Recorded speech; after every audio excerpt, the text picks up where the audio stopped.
Yo, yo, yo, what's good, yo? We're here. You know what time it is. Vitamin the Governor, I'm here with Talking Rock. And today I have a very, very special guest with me. This is a gentleman right here that's been making a lot of waves in the rock scene. He's been doing a lot, him and his crew of B.V.D. And today I have him here with me, suited and booted, as you can see.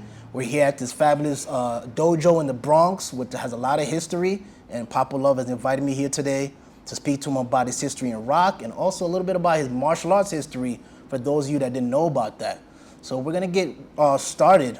First of all, thank you so much for doing this interview and reaching out to me. Yeah, man, I'm really excited about this, to learn about you. You're such a presence, and like when you come out and you dance, you're like a character. Everyone just like gives you so much love. So I really want to learn about you, learn about your history and everything you've been doing with your crew. So let's take it all the way back to the beginning. If I'm not mistaken, you're from Coney Island. Yes. Now, when we think of Coney Island, we think of the Cyclone, we think of the Big Wheel, we think of the hot dogs, we think of all the tourist attractions, families are out there.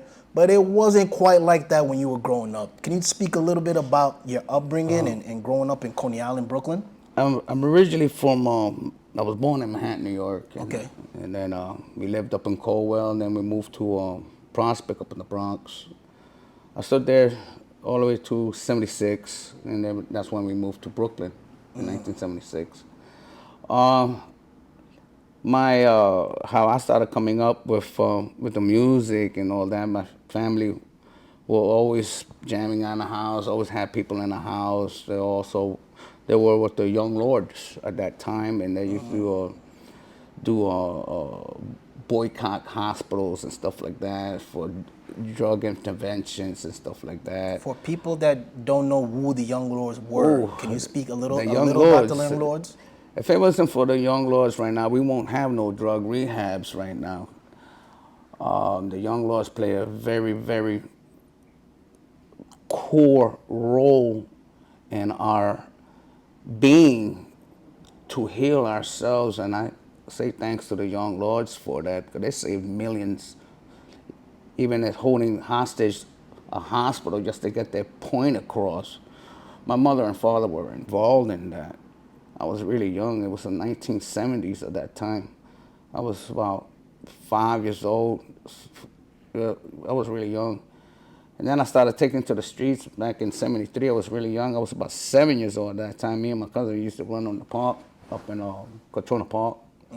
And everybody, we just jamming out and dancing, double dutching, playing with we had the water sprinklers, real monkey bars where you lose your front teeth when you try to mess around, and chain link swings, Skelly, Cocolivio, we had all that, So New York a kids. classic childhood, New York childhood. Right there in Cortona Park, right off East Tremont. I also used to practice with Tremonti Rule up in Jiu-Jitsu with Sensei Moreau. And he was on the third floor, and we used to look across the street, and you see the park and the women's shelter right there on the left-hand side up on East Tremont. So I used to live in 2000 Prospect. So you grew up in kind of a family that was already involved politically. Yes. Because of just being political and gathering people, music became involved in this. It was liberation. Right, yeah. For a You lot also had, tip of my tongue, Geraldo Rivera. Geraldo Rivera. Geraldo Rivera was also with the not Black Panther Party, but Young Lords at that time, before he became a reporter. And I remember that time when he used to come to the Bronx community and stuff like that and speak. Cause I used to run around with my brothers and stuff like that, and cousins, and we used to see them out there in the park, out there in the Bronx, and talking and stuff like that. Yeah. And I remember that. And then, so that's how I got involved with street things, because I was always in the streets for marches and going against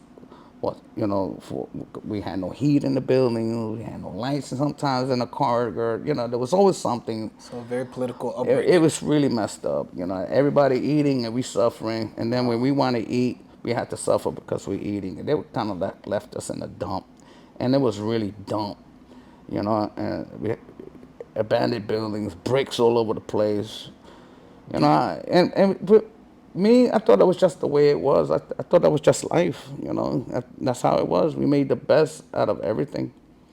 Do you think that early poverty in your life led you to go more to the street? Yes, my mother was a heroin addict. My father was a heroin addict. My mother ran around. My grandma stood around. I was abused. So I started taking the streets. I used to skip school just to stay away from the house. Me and my cousins. I was really young. I was about 7 years old. So I took to the streets and I started meeting people that like dancing, skating, and stuff like that. And I felt like a kid when I was outside at home. I felt like a prisoner because that's what I was. My mom used to lock me up in the closet. I couldn't even tell you what day or time it was. Wow. I was, I just poop and pee on myself in the closet. And well, then when my grandma discovered that, that's when we moved to Brooklyn. Coney Island. Yeah, to Coney Island. We moved to Coney Island because they had it was real cheap to move out there, so everybody started moving. That was like the new Bronx. So everybody started moving out to Coney Island because, I guess, I don't know. So when I moved to Coney Island, I noticed that in the beaches when I was on the boardwalk, they playing the bongos and they had outlaw colors, and that time was the Crazy Homicides. And I met Cocolo, I met Jesse, Football, Superman, Moonhead, T. Sewell, which was the leader, and my man Crazy and TN. Anyway, when I was really young, so they kind of took me in. They saw me as no threat. They saw me as a new kid on the block, and everybody knew my grandma. So, and then the girls like Peaches and Mermaid, they like kind of adopted me. So, and then my mom moved in again, and when I was about 11, and she started cutting up with that shit again. So I hit the streets. Then my grandma couldn't really do anything because she was getting sick at that time. So I hit the streets. I never went back, and I'm 57 right now. And to this very day, I never went back. And my mother passed away not long ago, and I didn't even say goodbye. Wow. Or she didn't say goodbye. So it was like she hated me or something. I don't know what I did to her. I don't know. Maybe it's just the way it was. Yeah. But I learned that being in the streets, I learned so many. I met so many beautiful people in the same criteria that I was in. We ain't had no money. We ain't had nothing. We lived in an abandoned buildings. Our clubhouse was in an abandoned building. And T. Sewell always used to look out for me because I was a young guy. He never wanted me in gangs and stuff like that. And the girls were taking me to school, so I started going to school to PS 139 up on Cotelia Road. So I started going to school because of them, and then I went to Marine Park. They put me. They really helped me out, but I wanted to be in the gang. I wanted to be, and they never wanted me to be down with them. They ain't wanted me to run that life. They really cared about me. Wow. So it seems like that early street life really embraced you and took care of Yes, you. they did. They did. When was the first time you said that you were on the boardwalk and you would see people jamming and playing bongos? What was the first time that dance really hit you? I realized that I was around it all my life, even in my saddest moment. Sometimes I used to be in the closet and I used to hear them party, and I used to just be happy just to hear music. Wow. Well, I wasn't, And my mom used to put a chair in front of the door if I can come out. And so that's the only thing that kept me sane was the music that I used to hear in the house, But I really had a really fucked up life. And were you dancing? When did it get to dance? Like you actually, instead of enjoying music with your ears, you now.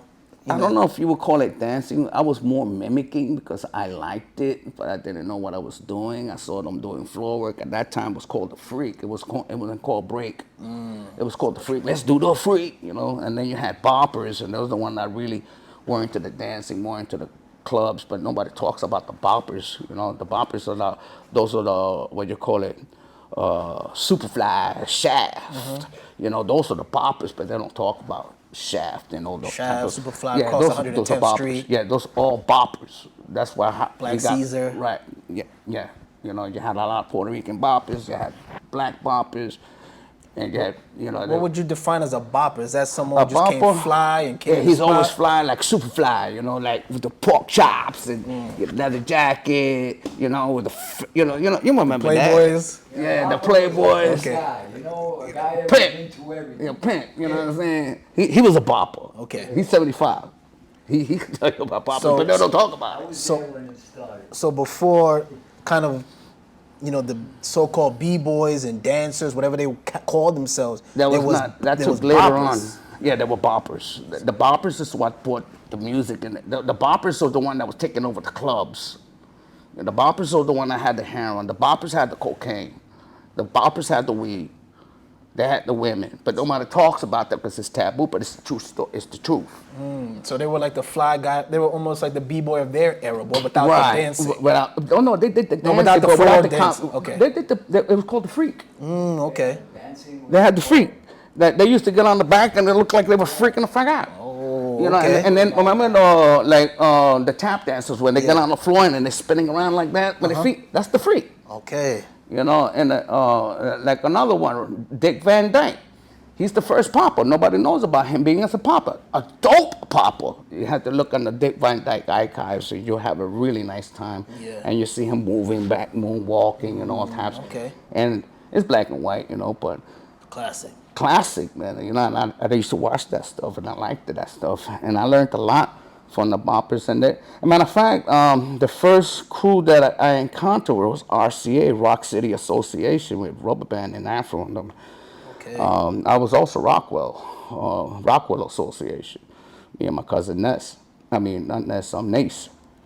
And so we were Rockwell from 74 down. And then they started breaking up in 78. But I moved out the neighborhood in 76.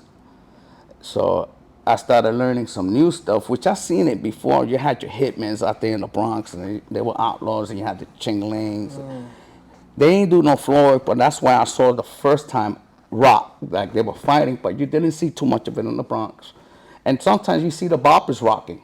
Okay. But they don't talk about boppers. They really... Remember Warriors? Remember the DJ say, okay, boppers, we got a new player in town. Yeah. That's who they talking to. Okay. You know what I mean? Some serious guys back Yeah, there. you know what I'm saying? Yeah, they were real serious, bro. Okay. They're the one, they always got a gun. Or like taxis, those guys that you saw, taxis, those are boppers. Those are the boppers, but they don't So they were heavy hitters in the heavy street. hitter in the streets. They were like borderline outlaws, but they weren't outlaws, they were boppers. You know? So there was like this combination of boppers, And- so-called, outlaw guys with traditional vests and chains and everything in between. Right.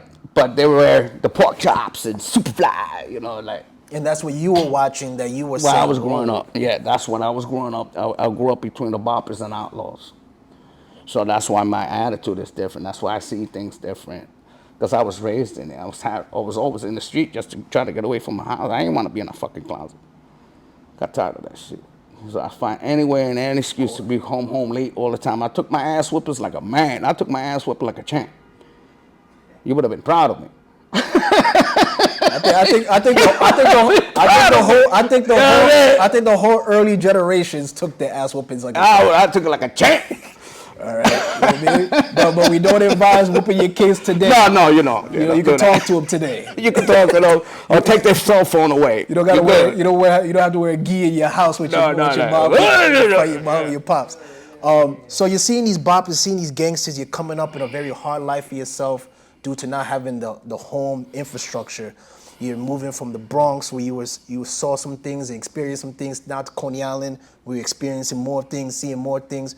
Once again, Coney Island is not like. It's a very unique neighborhood, you know. Yeah. What other neighborhood has sand as soon as you... We were beach bums. Speak about that, beach bums. You said beach bums? Yeah, that's what we are, beach bums from Coney Island. Yeah, they used to scream out, C-I-B-I, beach bums for life, you know, and that was a Coney Island call, you know. They used to call it Coney Island the black hole one time, one way in, one way out. You think you got away, but we waiting for your ass in Stillwell. I heard about that. You know what I mean? So, and you ain't going to Cropsey because that's closed off. You ain't going nowhere because you have to go to the other side of Stillwell. You're not going home. We got you in a bowl, we got you in 3 spot. Bathgate, still one bowl. You ain't going home. And that covers Ocean Avenue. So you're not going home. That's why they call it the black hole. The black hole. And Yeah. you out there now in the, I imagine, the late 70s to early 80s. What was the scene like? Could you describe the Coney Island scene, like an average lit day where people are out dancing? Like, take me back to a day and just travel with me. Well, when in '76, I noticed when I moved out there, it was a weekend. I went out. I started seeing outlaws hanging on the rocks, playing music, jamming, drinking, and they were dancing like they were fighting among themselves, and they were doing it just, and I kind of liked it that, and so I started doing it myself more because only seen it a little bit in the Bronx, but I started doing it more in Brooklyn, and I started learning, and a guy named P3 Post 33, he was one of famous writers. His real name is Robert Rodriguez. So he taught me how to rock, introduced me to it, and then I got into it, started doing more stuff, and then I started getting burned by different crews, different people, losing sneakers, losing my T-shirts, colors. Sometimes get jumped. We used to go right there in Buzzarama on Church Avenue, and we used to play with the Superman attractions, AFX, G pluses, and stuff like that. And we used to rock right in front of there, you know what I'm saying? You had little different crews. You had your Puerto Rican crew, you had Five in the crew, you had Grandmaster dancers at that time, you had your all-star dancers there, you had not Filthy Mad Dogs, Floor Master dancers before they became Filthy Mad, before they became, I'm not sure, I remember when the FMDs had a fight with the Crash Crew, with him and Saint. Right there in Park Circle, that was a big fight that they had there. Yeah, but I was there. It was St. caught some time because they was trying to rob him, and I think he stabbed one of them and caught some time out there. At that time, I was dating his sister Lucy. At that time, so that I got even more intrigued with the rocking and stuff like that because it was just, and everybody had different styles and stuff like that. And then when I started getting older in '79. I met up with Chaco from the Borough Park Boys and Buckwheat, and Shami and Speedy, they're brothers and cousins and stuff like that. The Borough Park Boys. Borough Park Boys, yeah. And this was a dance crew or a street crew? It was a street dance crew. Got you. But they were more into, they were like DJs, house party, graffiti. It was everything. It was a gang. And matter of fact, they were more affiliated with the Assassinators. That's how I got with Palo Viejo. Back in '78, I met him in Park Circle, and I started hanging out with him and Kid. And then I became YA, Young Assassinators, because the Dirty Riders said, "Oh, you're too young." So I got with their brother clubs, YA or Assassinators. So I got with Kid.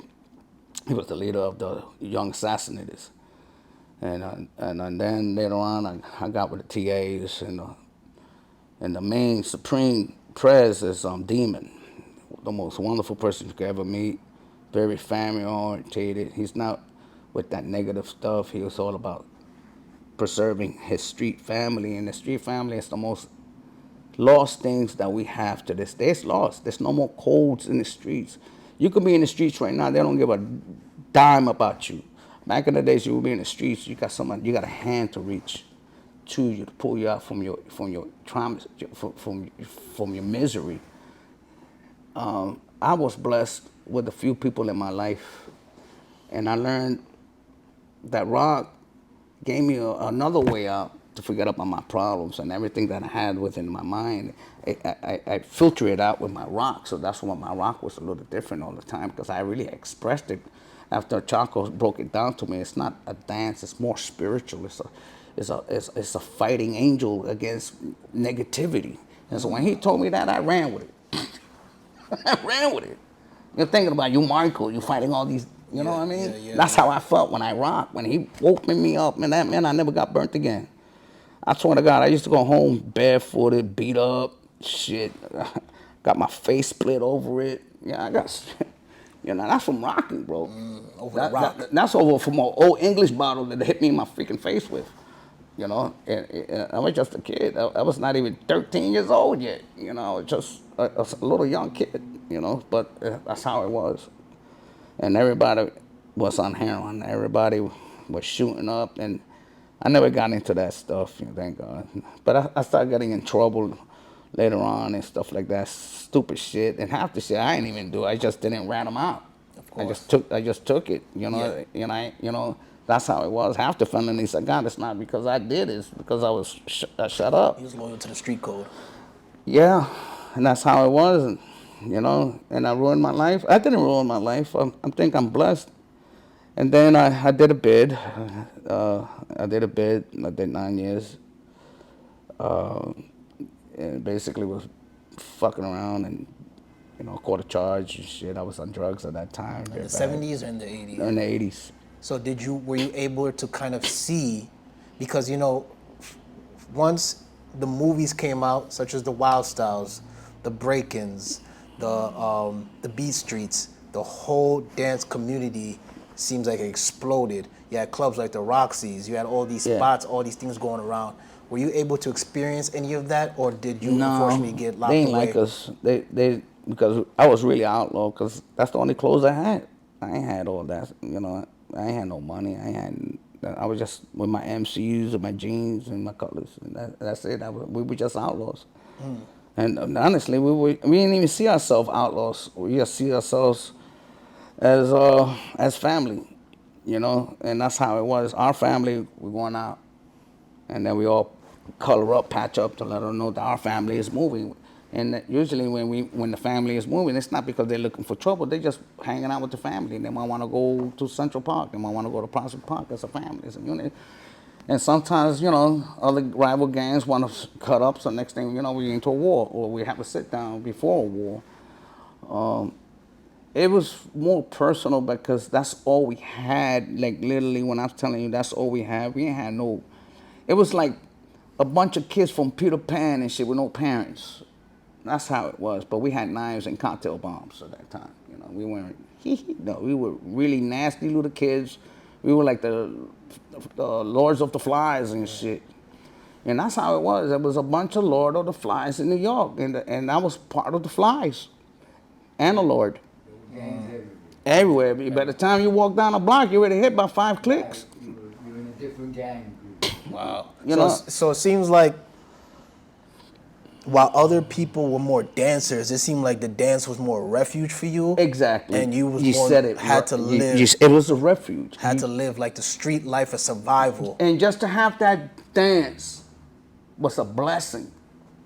Just to do what we're doing is a blessing, because we're too busy, you know, keeping alive, keeping our eyes open on the next guy to make sure he don't shift me. You know, I don't want to get stabbed or shot because I'm dancing. Shit. We ain't dance because we want to dance. We danced among ourselves, like us. We did that among ourselves to make fun out of each other. Not because, now the kids that started watching us doing it, they started challenging other crews. Got it. You know, and so because kids was watching what we're doing, but I come from, this is the only thing we had. After we do our thing, we get together in the afternoon, 8, 9 o'clock, we bust out the radio, and we chilling, drinking beers, and next thing you know, we rocking, and the girls are dancing, doing salsa and stuff like that. And that's how the rock was. It was a way to express ourselves and enjoy it was ranking. Rocking is basically body ranking. Your mama's so fat, when she sits on $1, she makes change. You know, shit like that, you know what I'm saying? Yeah. But that was what rocking was. It was a pastime for us. Not we rock, we're gonna go get ready to rock it. No, it wasn't like that. Our mentality is, okay, we're gonna get ready to rumble. Got it. You know, the rocking was the back burner. Or sometimes the rocking was and they don't give no props to our sisters whatsoever. The sisters is the one that made rocking as a peacemaker. Because they say, let's have they get with the other girls that's enemy with that crew, and they know they don't like each other, but the girls are trying to they become the mediator. And they said, oh, let's do a cookout. I'll cook. Oh, ain't no problem. I'll help you with that. We'll cook together, and we let our boys know that we're gonna have a meeting, and we're gonna have some food, and we're gonna have dancing and music. And then, you know, I'll convince him. He'll come. Okay, I'll do the same. So they go talk to their guys. So listen, I know you can't stand the dirty ones, and I know you don't like the assassinated, but we're gonna together. We're gonna have a little food and da da da. And next thing you know, we eating together. They eating together. Even though the rival is like, man, these motherfuckers, and the other one the same thing. These motherfuckers. And they eating and they dancing with their women and these motherfuckers, and we think the same thing. We waiting for anything to pop off, you know, and it's the girls' ideas to brought us together and shit. And then you got Apache, you know, and then all that went out the window. We start rocking each other, and then but they don't touch each other. But when they touch and they get touched, touch me again, just touch me again. I'm gonna punch in the face. That's it. And it's gonna break.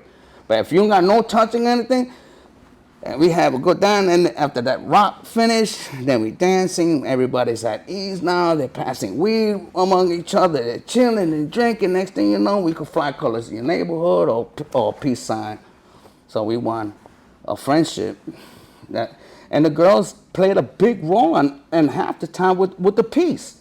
They're the one that bring the peace because they don't want their men banged up, shot up, going to jail or dead. You know, so the girls were kind of desperate to save us. And if it wasn't for our women, we'd all be dead. And I got to give a shout out to all the sisters out there and to Dusty and to La Madrina and all of Dusty, love her to death, and Madrina, full of knowledge. She could tell you a lot. And when they start saying first generation rockers, second gen, man, I'm outlaw, man. There ain't no generations, bro. It comes from outlaws. And outlaws take a back seat because they don't like to talk. We don't even like photos. Yeah, that's true. You know, we don't even like photos. Y'all feel like you're outcasted from society, so. Yeah, and I could even introduce you to the Tony the Tiger and to the Supreme Demon, and they could tell you about rocking. You know, and they rock themselves. Outlaws rock. They just don't like cameras. And that's where it comes from. They ain't no first and second gen or third. That's just to build up your... No, man. That was not to build that. You got that man, that was the last thing we ever did, was dance. We were trying to survive first. And then when we had time, yeah, we danced. And we ain't dance first. And, oh, man, when they say beat, street, motherfucker, it's real street. You know, excuse my French. Sorry, but that makes a lot of sense. That makes a lot of sense. You know, it's real street, not beat street. You know, it's nice. It was real nice chord, and then you got ballet.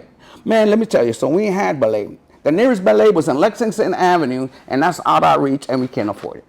You know, and that's how it was. We were the outcast from society that had our own entertainment. We had our own identity. We had our own charisma. We had our own fashion. We had our own music. We had our own way to dress. Now you see our clothing in Macy's. Torn jeans, torn shirts. You see all our stuff that people say, oh, that's garbage. Now they're selling for $100 for torn jeans. That's true. Yeah.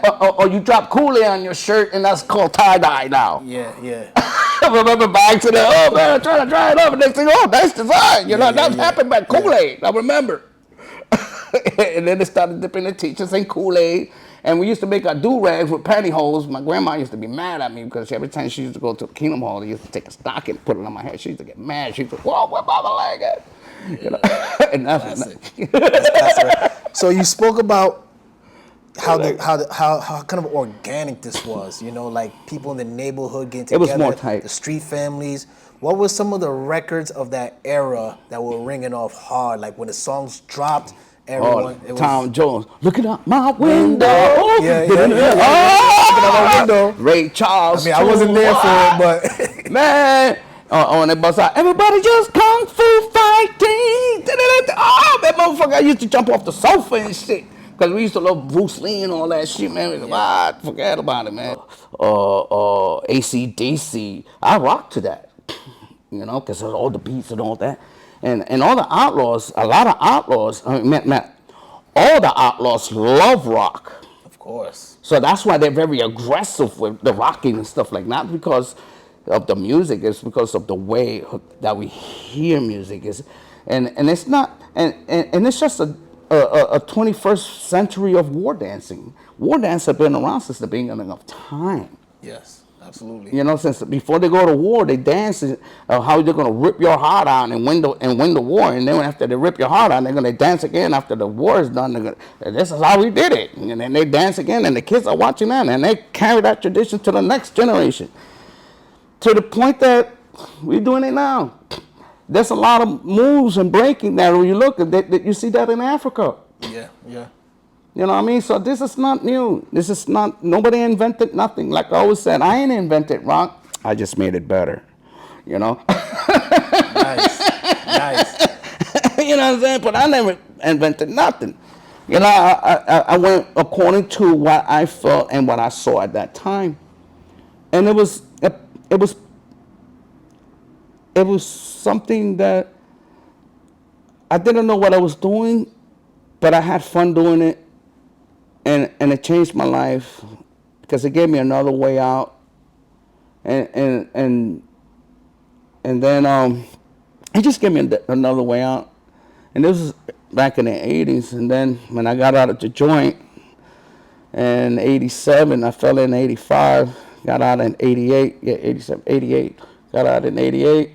The drugs hit the streets real bad around that time. Oh my God, I thank God I was locked up. I think I would have smoking myself because, oh my goodness, all my friends, everybody I knew canceled out, moved out, and so I was like, whoa, I got no business. So before you go in, there's no crack.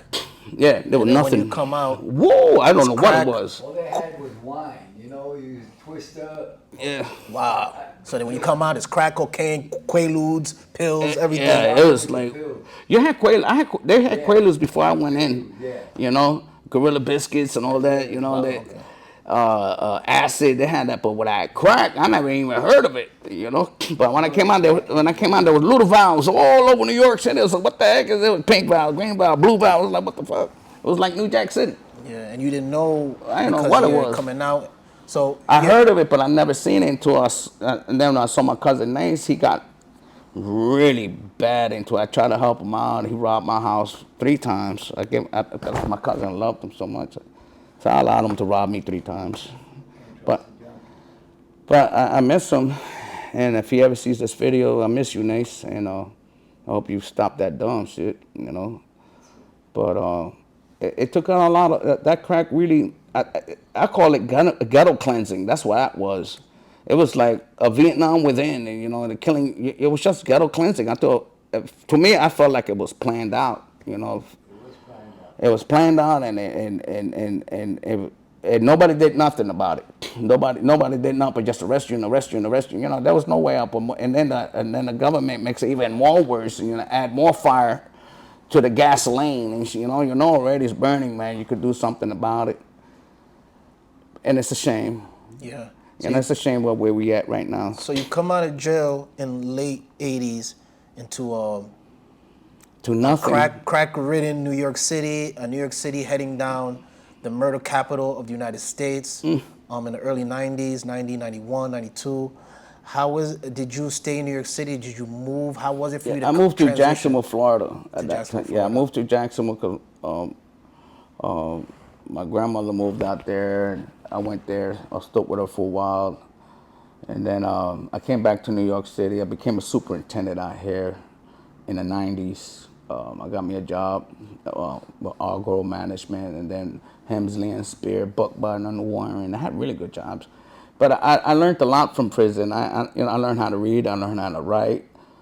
I took up architecture, HVAC systems. I'm certified on all that. So they got me ready for work. I couldn't get work in Florida because I had a felony, so I had to come to New York. And Mr. Laheim Gross from the Levites from Crown Heights gave me an opportunity.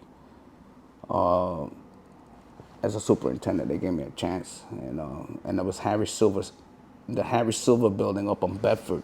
They gave me a chance there, and I became a superintendent there. And there was the Mashivites, that's what they were, and they're from Crown Heights. and they gave me an opportunity to run a couple of their buildings, and I won their trust. And the Jews helped me out a lot. They gave me a lot of compassion. They gave me a lot of love, and at the same time, I gave them back that love because they gave it to me, you know. And I learned a lot from them, and I gave them a lot too. And then then I started working up on Lenox Terrace, up on 135th, across the street from Harlem Hospital, with Peter Sutton and all of them. I was a superintendent for about 25 years there. That's when I saw Pop Master Fable again, and it was Mr. Muhammad and DXT. First, I hooked up with DXT, and he told me, "Yo, Papa, let's go to the State Building, and we're going to talk about, about the hip hop culture, about women dancing prerogative and stuff like that. That shit, women and stuff." Because they were talking more like about the Two Live Crew and the other crews that were exploiting what women. year was this? It had to be around 93, 90. That was in the 90s. It had to be early 90s, because Two Live Crew came out in 92, 93. Really in the late 80s. Two Live Crew. You're Luke right. Campbell. I know Luke Campbell Skywalker. personally. Yeah, he had to change his name because they sued him. Disney sued him, so he had to go with Luke Campbell or Campbell. Oh, so no more Skywalker. No more Skywalker. Because of Star Wars. That sheriff from Fort Lauderdale, I forgot his name. So Grandmaster DXT, the original recipe. Yeah. That's the dude right there, the original recipe, Grandmaster DXT. Yeah. And so you're living general life. You're rehabilitating yourself. You're working in these buildings as a superintendent, and you bump into Grandmaster DXT and Fable and all them. Yeah.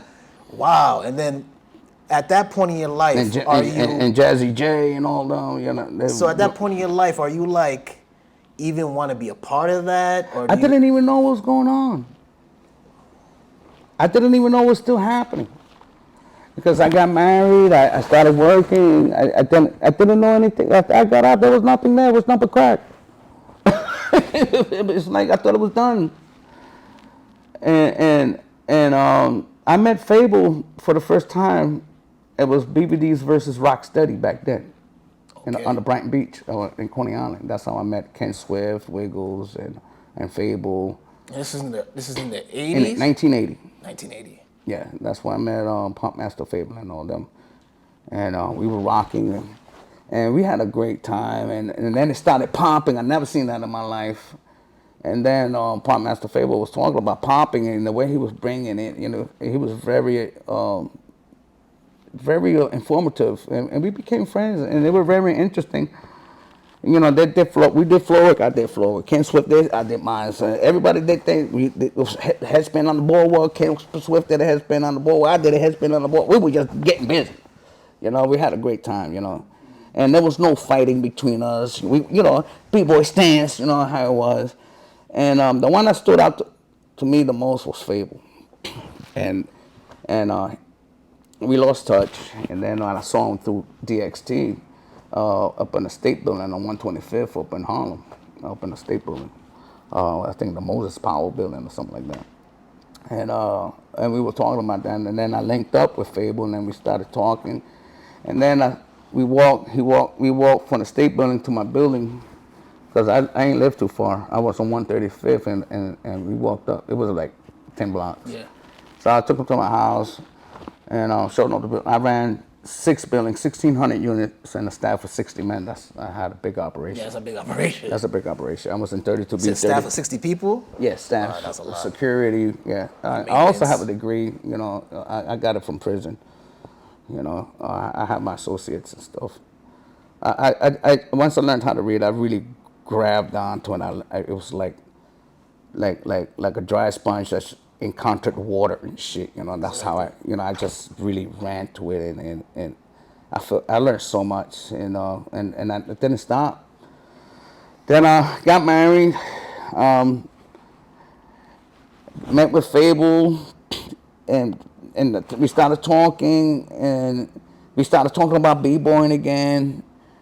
And next thing we know, I was rocking. I was showing different styles of different crews, like the RD roller dancers from Rail Hook, All Stars, Grandmaster Dancers, Crash Crew, Tomahawks, Homicides, Dirty Riders, Dragon Brothers. Real outlaw stuff that I came from, and I was showing that they do this, they do that, Bushwick do this, I met Bushwick from the Himalayas, like Mastermind and those guys. I met them in the Himalayas back in the days. Oh, the ride. The Yeah, Himalayas. yeah. I heard about that ride, man. I heard that. That's where everything used to go down. And my crew was the first crew there. I was also the founder with Jesus and Bandit for Break to Dawn. Okay. I was Break the one to that Dawn is another legendary crew out of Coney Island. Out of Coney Island. They were the first big boy crew, not rocking crew, the B crew. Because I was the one showing them six steps and windmills and stuff like that. Baby chairs, break backs and all that. I was teaching them that. And rock. But they started doing their own stuff, but nothing what I brought to the table, because we used to, they wanted to bring up, they were just coming out with Break of Dawn, so I was helping them with the foundations and stuff like that. We became really good friends. Then I got locked up again. Then I saw them about a year or two later. They in Park Circle with the Sure Shop crew, my man Junie and them from Ocean Avenue, and Edward Morrow's at El Park. That's where the Sure Shop crew and Nasty with Rock comes from, and they were a brother club, so to find out that we're going against Break to Dawn, and Break to Dawn was smoking the crap out of them. I was like, no, Bandit, what's up? But Uni and them, they're our boys, so it was a friendly competition, so we always went against Break to Dawn, but it was just all about fun, and we burnt them, And my crew was fucking no joke. Can you talk a little bit about that crew? It was B.V.D. back then too? Yeah. Brooklyn Vicious Dancers. Yeah. Who were the members of the crew, and describe each member, what they were known for? Well, first we were Choice Boys. We were on CBs before we became Brooklyn Vicious Dancers. We became Choice Boys in 78, 79. We were a graffiti group, so you would see a C with a circle around it. Because I was also God body. Knowledge is the foundation of all things, being a system, just like the sun is the power, the system, man is the foundation. And I was God body, so that's why I put the C with the 360. You with the 5% Nation too? Okay, yeah. We gotta talk about that. I was born King Mel, that was my name. We gotta talk about that, it's very important. So I was God body for a minute. So I was a par rule. At that time I had my plus lists and all that, my tassels. I did all that when I was a kid, But I got that when I was in junior high school in Marine Park, when I was in Brooklyn, up in Nostrand Avenue. I became God body there, and I just liked it, the jewels, I just liked it. Yeah. And for people that don't know what God body is, or 5% Nation, or about Clarence 13X or Father Allah, can you speak a little bit about who the 5% Nation was? Well, the 5% is I, leg, a leg, arm, head, which is I, Allah, leg, a leg, which I am God supreme. Like today's, what's today's mathematics? It's 12, right? So, knowledge, right? Understanding. Knowledge is the foundation of all things, being existing, just like the sun is the foundation of man, so is the man is the foundation with himself. Allah, leg, a leg, arm, head, which I came out the form divine. And then you also had understandings, the knowledge to be understood like an ocean water that never runs dry. Always seek knowledge and understanding and wisdom. That was understanding, to be understood. That's today's mathematics. Gave me the math right there. You gotta understand that, overstand that. So Word. When I come from the streets, I'm not proud of it, but that's the only thing I freaking had. That's all I had. I ain't had no mother and father, man. You guys are so lucky. I ain't had that. That was the life in the ghetto. Yeah, that's how it was. That kind of life. Everybody. Yeah. I mean, but something, I embraced it because I thought that was the way it was. I thought the way life was. That, and then I became a better father, a better husband, I'm with my wife 23 years. I got 5 kids with her. I got 10 kids total. God said be fruitful and subdue the earth. I got a little zealous, Yeah, kids, that's a nice one to match up to. That's all 5 figures. That's all 10 figures. That was from another marriage. That's a whole different. Yeah. 7 years. Oh goodness. But my kids are grown. They're making 6 figures right now. They're very and my daughters are very intelligent young women. They had a father to be there for them and advise them. My sons, I tell my kids 3 things that kill a man: ghetto chicks, AIDS, and child support. Yeah. You know, so that's why I tell my boys. Absolutely. You know? Absolutely. So I had remember I had my babies running in the dojo and said, watch it, baby on deck. Baby on deck. There's no better place to bring a child than here, man. Get them ready. Before we move into, I guess, the current or the future or today, and to learn more about all the good work you're doing, you're traveling, you're constantly traveling, you're moving here, you're doing that. I want to talk about your suited and booty here. You're in a martial arts gi. We're in the dojo. You have your sensei here. Thank you so much once again for having us here. What's your name again? I'm sorry. I'm Sensei Louis Mercado. Sensei Louis Mercado, who's we're at his dojo right now. Speak a little bit about your martial arts history. I actually had no idea that you had this type of deep lineage in martial arts. So obviously, you were in the streets, surviving. When did martial arts come into your life? Well, I was up in Dipness one day.